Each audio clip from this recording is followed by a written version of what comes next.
Hello बच्चों, let's read the question. Explain the term thermal power plant. Now to answer this question, first we will discuss here the key concept, and here the key concept will be thermal power plant. तो जब हम बात करते हैं यहाँ पे thermal power plant की, उस पर्टिकुलर केस में हम यहाँ पे हीट एनर्जी को यूज करते हैं to convert the electrical energy.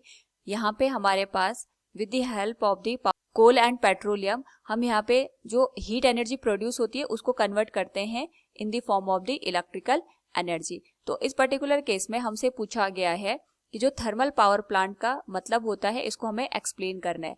तो हम इसको इस तरीके से समझ सकते हैं. सपोज हमारे पास ये बॉयलर है. बॉयलर का मतलब ये होता है जहाँ पे हम जो वाटर वगैरह होता है उसको बॉईल करने का काम करते हैं. इसके लिए हम यहाँ पे बॉयलर में वाटर भर के इसको गर्म करते हैं. गर्म करने के लिए हम यहाँ पे जो फ्यूल होता है उसका यूज करते हैं, जैसे कोल हो गया.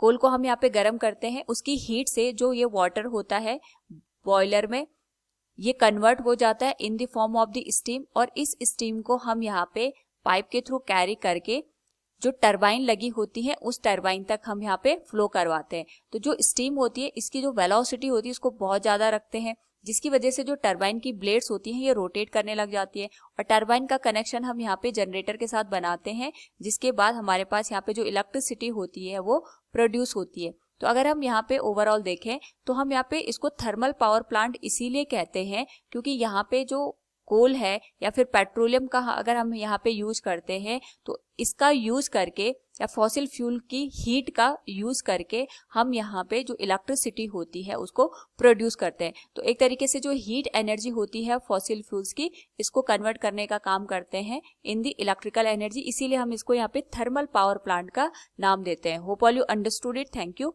And best of luck.